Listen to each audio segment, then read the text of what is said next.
Hallo ihr Lieben, heute ist der beste Tag deines Lebens und ich freue mich besonders, heute ein Interview in Englisch führen zu dürfen mit einem ganz besonderen Gast. Und bevor ich jetzt auf Englisch weitermache, kurze Erklärung für euch. Ihr könnt euch englische Untertitel oder sogar deutsche Untertitel einblenden lassen. Wie das genau geht, das findet ihr in der Videobeschreibung unter dem Video. Und jetzt switche ich auf Englisch. Hello William. I'm really pleased that you took the time to be a guest in our channel. And as I asked you before how I can introduce you, you said, I'm William Toel who loves Germans. So, and I think that maybe there are not so many Germans who would say that they love Germans or that they love Germany. And my first question to you is, how do you come? Where comes your love to Germany from? How did you? What is the reason why you connect? So, as someone who is located in the States, that you connect so much with Germany. Well, Matthias, I think there's different levels of connection, and many Americans. About 60 million Americans have German names. Their last names are German and they're spelled German, but the vast majority of those people have no connection whatsoever to Germany. In fact, in the two world wars, the American elite units, the airborne units and the ranger units were filled with people with German names who, of course, fought very hard against Germany. So that's not the level of connection, biological. My level of connection to Germany comes at the very, very depth of the German soul, the deutsche Seele itself.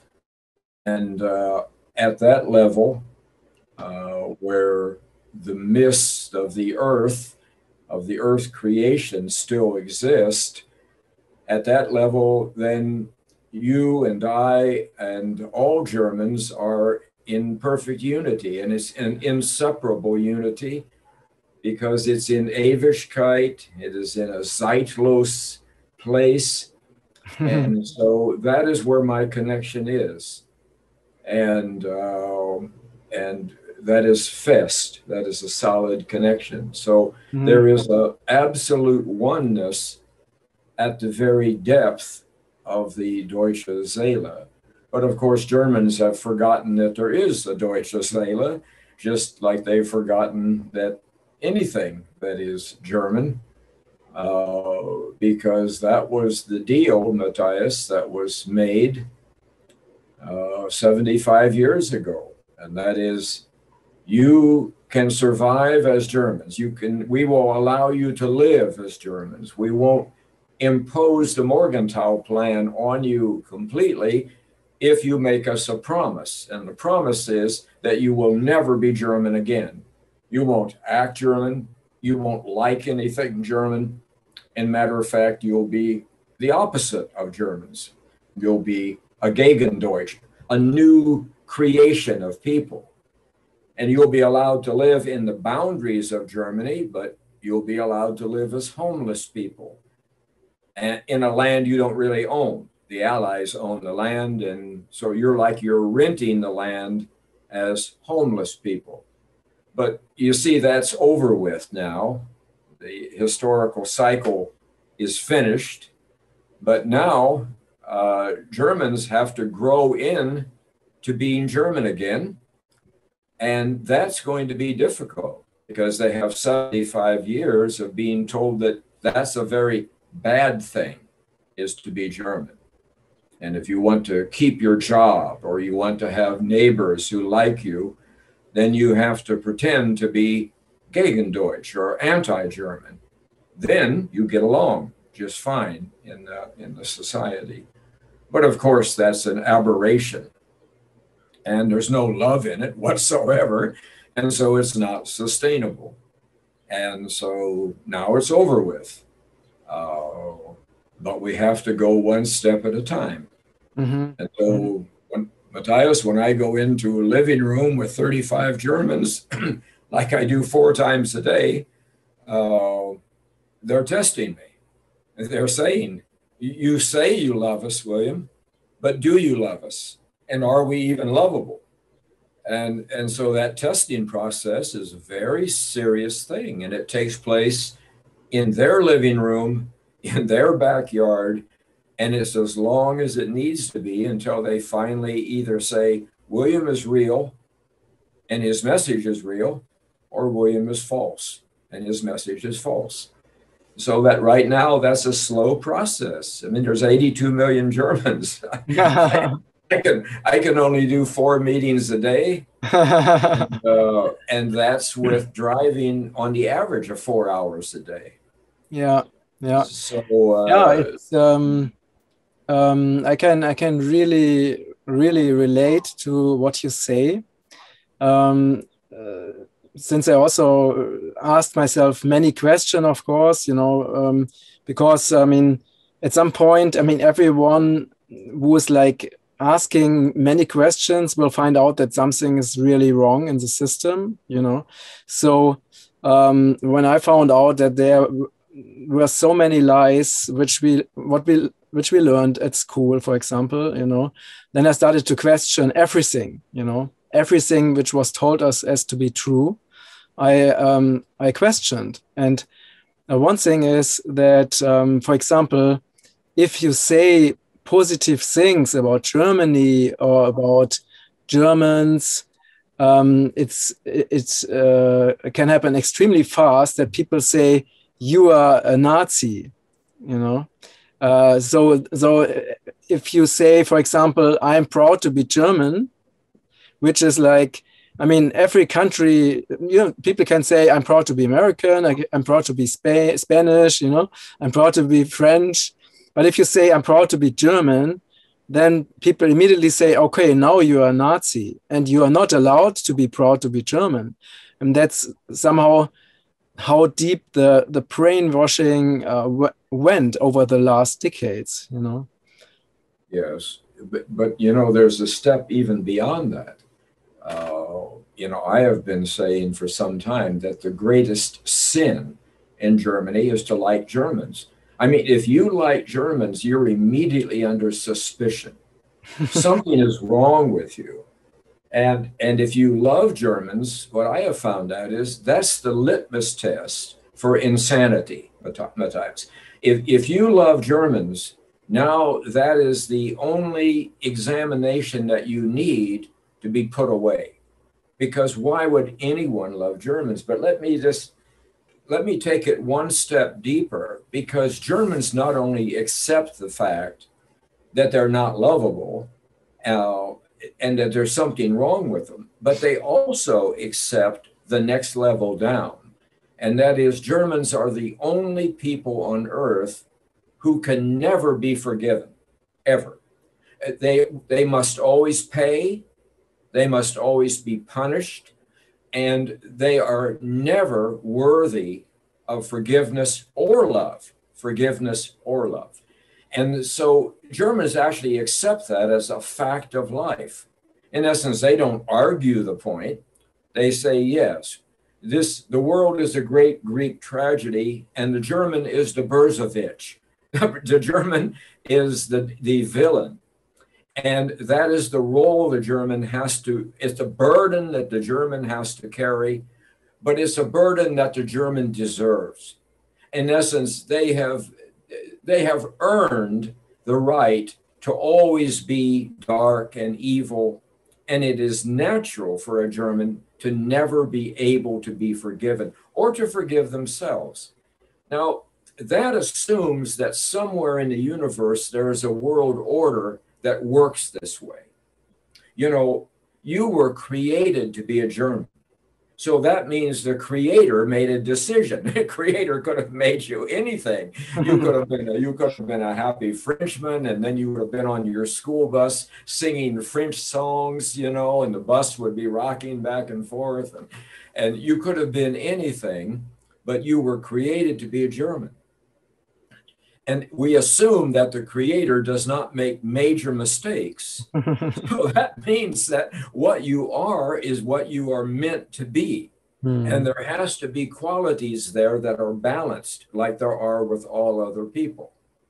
But the story is that the German alone has no balance, that all that they do is always wrong, and that anything that's strong about Germans is the proof of wrongness. So German men are almost always confused. I rarely meet a German man who is on solid ground, on solid balance. German women also struggle greatly. German women are very attractive in their features, but there's always an angst. And if you start noticing it, you'll see it as well. There's always an angst around German women's eyes. It's a little bit of a worry that says, I don't know who I can trust. So I have to carry my burden, and I also have to carry burdens I was never meant to carry. So the concept of being born German, carrying a German passport, is not just that you can't ever say anything positive. It's that you have to assume a negative mantle, a cloak of negativity, as if there's a dark cloud, and in that dark cloud is always bad luck. But it's okay because you're German, and that is part of what it means to be German. But the problem, Matthias, is the whole story is a lie. And you said that you had to discover by asking questions. But you see, the normal German has not asked a good question for 75 years. You ask a question, and immediately you find that there's not truth there. But Germans are the best thinkers in the world. And when they are German, they ask difficult questions, and they keep asking questions until they get their hands around truth. But you see, there are no Germans in Germany today, except a few rebels like yourself, who have decided to break the mold and start asking simple questions. You're not asking questions that are trying to destroy the government. You're trying to find simple truth that should have been given to you in kindergarten, should have been given to you in third grade, but it's been denied to you to keep the story alive. So when Germans start asking questions again, then the whole system will begin to unravel because they have no answers to the questions, as you've already found out. Exactly. Yeah, I can see that. You know, when you were stating your impressions or your knowledge about the whole the whole of being a German, I could see like German people then who would watch the video and they would say, well, this is not how I see it, you know, but or this is not really so true. But I feel that you describe the spirit, you know, I mean, also that what is really subconsciously in the German field or in the energy field of Germany or in the energy field of German people, even if they are not consciously aware of it, you know, this guilt thing, you know, this and the interesting thing is you also, I'm sure you also studied that after Germany was defeated, there was like the US, they invested like large amounts of money in order to deprogram German population and to tell them many bad things about themselves. I mean, that was a whole program. So they should really totally forget what Germany is, what it is to be German. They wanted to destroy the German culture. I mean, that was the plan, right? Yes, of course that was the plan.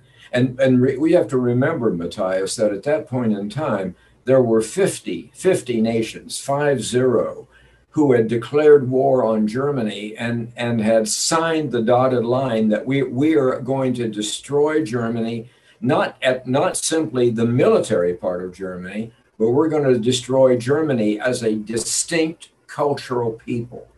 We're going to they will perish from the earth. There will be no more Germany. We will leave the name intact, but there will be no Germans. There'll be no more Germans there. These will be, we're going to recreate these, not only brainwash them, that's at one level, but we're going to recreate these people in an entirely different image so that they are not only neutral to Germans, but they are actually anti-Germans. See, the plan was that Germany would commit suicide from within over a period of time, because we would turn Germans and against themselves. We had already learned that you cannot defeat Germany from outside.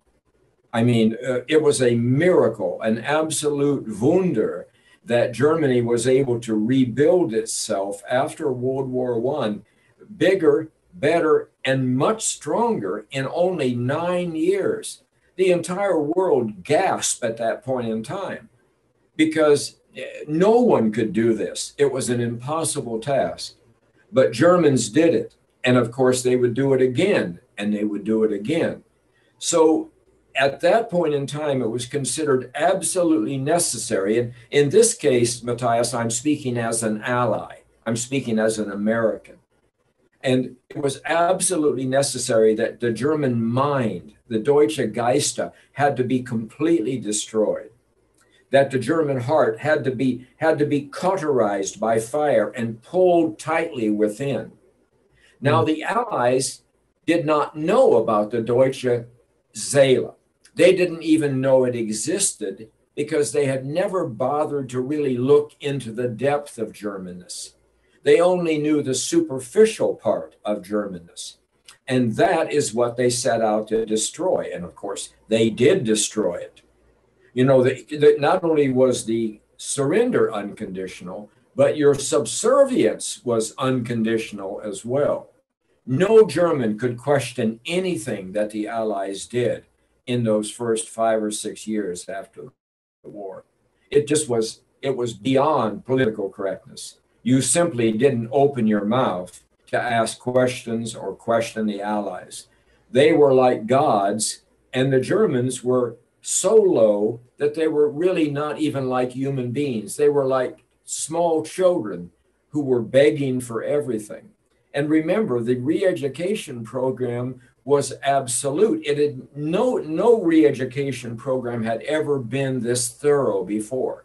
They were told that everything your parents have taught you from birth is false. Everything you have learned in your school system is false. Everything your government has told you is false and of the devil. So there was no redeeming factor, nothing for a German family to cling on to. Everything came to them as something new and foreign, and that's the key word, new and foreign. But they were told that this was the new Germany, that their heroes would now be American heroes and British heroes and French heroes. And their music would now be American music and British music and French music. And the effects of that are all over Germany today. The operating system of modern Germany today, the 29th of June, is the system that was put in place at that point in time. Exactly. And that is also what I often, for example, if you deal with German officials, then you always get the impression that, I mean, of course, they're also nice people, right? I mean, nice people in the German officials, like, like places where you get, where you get money, money, or where you pay taxes, all those institutions. But the institutions itself, it feels like, for me, but also for all the other people I know, that those institutions are against us, that they don't represent the German nation or the will of the people, but they are pretty much working against the people, So, and that is, I think that is also because those institutions are not German. I mean, they are still, they were installed by the Allies or the US, and they're still working in their interest. They're not working in the German interest. Well, you're exactly right, Matthias. And by the way, you mentioned a few minutes ago that not everyone would agree with my analysis of what it means to be German, but they would agree if you. I am a spiritual being. Okay, that's who I am. I am a spiritual being. So when I speak words, those words are not from the modern era. I'm not speaking words that have to do with the Nord Stream pipeline or with current events or with something that's happening in the last year that's topical. The words that I speak come from the depths of the spirit. Those are the only words that come into my mouth to speak. But you are exactly right. The German government not only appears to most Germans to be working against them, but it is working against them. But they would not think of it that way. They would say, it's not that we're working against Germans, it's that we're working to protect the Allied system. That's what we're doing. Our job, we exist to protect the Allied system, which is a superior system, because the German system and Germans are not really worthy of being trusted to make their own decisions. And so consequently, the Allies have to remain in tacit control or supervision. And our job as the German government is to provide that supervision and to keep Germans in line so that they don't act like Germans again, because if they act like Germans again, then world peace and prosperity will be threatened, and nobody wants that. So to protect progress, Matthias, keep that word in mind, progress, okay, we have to control the German people tightly to protect the Allied system, which is also known as the world order as it is today, which must be protected because it is the only thing that keeps chaos from taking place. And of course, German people, when they are themselves, they are chaos, according to the Allies. Mm-hmm. Exactly. So you had, I mean, you had some really interesting visions in the past about Germany and about the future of Germany. And then there were things happening which were quite astonishing or quite similar to what your visions were. Can you tell us a little bit about that? Well, I have been prepared for this task for all my life. My love for Germans is a very passionate love. It actually borders on an intimate love, and it was complete in me on the day I was born. But then I've been prepared carefully ever since. And so it is natural that I would know the date of the fall of the wall 18 months in advance.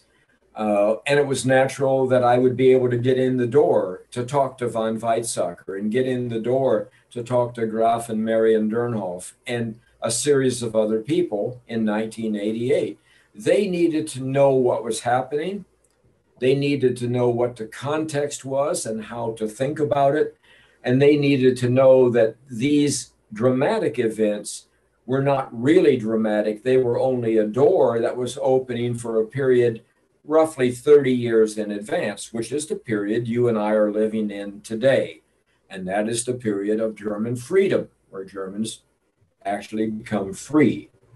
So yes, there has been a series of events that are documented. I was here a year before the credit crisis in 2007, and I told many of your leaders in the finance ministry, in the finance area, political leaders, business leaders, Bundesbank leaders, I said, in a year, this is what's going to happen. This is the assets you need to get out of in order to protect German families and their savings. So the same as I did for the wall. So these people have had dates, they've had times, because I come to them when Germans are in danger when they're in danger of dramatic change that they can't see coming, when they're in danger of misunderstanding something that's happening to them and reacting poorly towards it, either by panic or by moving the wrong direction. So there's been, I don't know, my wife has put it on the website. There's been maybe 10 or 11 times that I have came to you with a direct warning of what was about to happen. So these aren't weird things. They aren't things from outer space. I've been prepared for this. And when you love someone and you see danger about to come to them, or dramatic change coming to them that they're going to misunderstand, it's natural for you to come and tell them in advance. You would do the same thing. You would do exactly the same thing. Yeah. So how did you, for example, this fall of the wall? I mean, I think nearly no one could foresee this because it was so it was quite unimaginable for most of the people that this could happen. But how did you get your vision? Did you get it in a dream, or did you get certain visions or insights? Can you describe this a little bit? Well, I was in the eastern zones. I went through Checkpoint Charlie, and I had a minder, of course, like everyone did, and to make sure I was on the right streets in the east and all of this. And I traveled in the east, and then I was late getting back. In fact, the Stasi was trying to find me because I had became separated from my minder. And so I finally got back very late that night to the West, and I was at the Gedankeskirche with two young academics. I think they must have been from Freie University. I remember sitting there, and I've never been so exhausted in my life. And that was the first two people that I told. I said, that wall will not be there in about 18 months. And that night I didn't put a date to it, because these were bright young academics. They were married, they had children, but that wasn't who I was supposed to tell. And then over the next 3 days, I told von Weizsäcker and I told Grafen Dernhoff, who was your most famous journalist at that point in time. We had Walter Cronkite in America at that time, and you had Marion Dernhoff at Die Zeit at that point in time. And some I obviously gave the date to, because Marion Dernhoff wrote the date on her calendar on July, 3rd or 4th of 1988. She wrote November 9th, 1989, which later caused me a massive amount of trouble, because when it happened on that date, of course, then the question became, who is it that told William the date so he could tell von Weizsäcker the date and Dernhoff and others the date? Because no human being could know the date, so that means he must be in the CIA, or he must have been in some unit that created the fall of the wall, and they knew the date and they gave it to William, and so he's working for them. But Matthias, the whole problem with me from the very beginning is I'm not working for anybody. I don't have any. My wife and I, we have no organization. We don't work for anyone. No one pays us a single penny. We are driven by love alone. And that's impossible for people to believe, because the world today is cynical. And Germans are cynical because they gave up hope a long time ago. And what's left is sarcasm and cynicism. And so it's impossible for anybody to believe that you could actually just love them. There must be an angle. This guy must be, he's got to be working against us somehow, because nobody would love us. And love is unconditional, and it's impossible. And we are the last people who could ever be loved. And so, the social media goes crazy every day, assigning to me every possible name that you could imagine. I mean, it's hard for me to even fathom how much time and energy they must spend calling me all these crazy things, Oh, of which I'm none of. So what you see, Matthias, with me is exactly what you get. So interesting. Okay, so so then you pretty, I mean, so you did know the day 1.5 years before the wall did fall down. You did know the exact day, right? yes, I did. Okay, okay. Um, and And can I also knew the date that the credit crisis would hit Germany and cause two of your Landesbanks to fail, which I told people a year in advance. I mm, said, you're going to lose. These are the banks that are vulnerable. These are the assets that are vulnerable. This is what you have to get out of. This is what you have to do. And this is the time frame you have. But, you know, people have massive egos, especially if they're in politics. And they don't want to believe that anyone could know more than they do. So they fight against truth, is what they do, but they don't suffer. Their salary just continues right on, no matter what happens. exactly, exactly. The people who suffer are always the middle class and the lower middle class. They're the ones who lose all their savings. But human ego, especially male ego, Matthias, is a major hurdle to overcome. A major Yeah, hurdle. yeah, it really is. So let's talk about the situation today. I mean, where do you see Germany today, and what is and do you also have visions for the coming future for Germany? Well, it is the exact same vision that I explained to 7 people in Berlin in July of 1988. I said the wall is coming down on this date. Germany will be reunified. You know, the Soviet Union cannot survive this. It will collapse. And this is a door that is opening. And then Germany will go from a poor man to a wealthy man, okay, to a rich man. And all of this is for a purpose. It's not for Germans to pull in and spend their day at the monkey bar with mixed drinks in the afternoon, or to run to Mallorca for 90 days.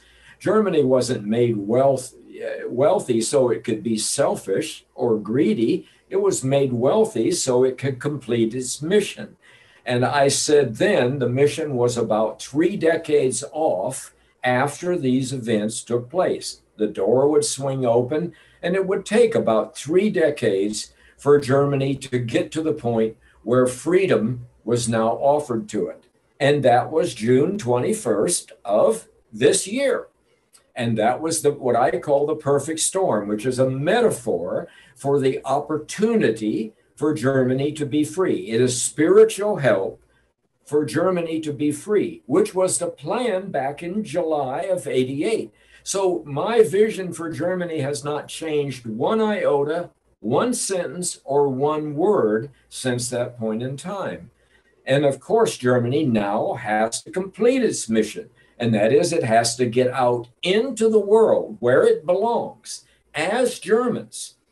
And it has to once again begin creating beautiful things in every area of human endeavor: science and medicine, literature and music, in quantum physics, you name it. Germans are always on the leading edge when they are German, and when they think as Germans, and when they are free to be Germans, and when they feel free, okay? They naturally create. The romantic and spiritual side comes pouring out of them, and it creates. And the German language is a powerful, nobody in Germany has any idea what the German language actually is. The German language is a treasure. It's a one-of-a-kind, unique treasure. And it allows you to give shape and form to beauty, because there are no other languages that have the precision and the ability to describe the human condition in an accurate way. None whatsoever. And so you have to, this love for yourself includes love for yourself in its wholeness, in its completeness. and that includes the language that is natural to you and flows from you. And we're going to put that language back together again, by the way, because the Allies stole about 2,000 of the words that you needed to communicate with each other at the heart level and at the creative level. And we're going to bring all those words back into the German language again. Oh, that I didn't know. We're working on it. And we have a whole team of literary people all throughout Germany who are working on this. It's called the Verlorene Word Project. And they are getting inputs from all over Germany. They have dictionaries back to 1889. And we're going to restore all the words that the Allies stole from you. Wow, that's really interesting. Yeah. What was, is there a place where you can research those words? Yes, I'm going to have to turn, and there is a website. Just a second, I'm going to, okay. I'm going to give you that website because there's a video up now, and or it is okay. It will be announced shortly. Okay, that's good. That's good. There is a video that I produced. I've seen it, but it's not online yet, so it will be shortly, Matthias. Okay, perfect. So let's come to the actual situation again. At the moment, I mean, let's talk about the people in Germany who know what's going on. You know, many of them are quite, let's say, frustrated or pessimistic because they believe that after Merkel is gone, I mean, some other people will be will be installed, you know, at the government, who will continue to do like to force people, you know, to do things they don't want to do, and use the Corona situation as an argument in order to you know, to take the freedom of people away. And many people, like myself, for example, are considering to leave Germany because they don't want to be vaccinated, you know, or be forced to do other things they don't want to do. So what is your time perspective on that, let's say, corrupt system which Germany has nowadays?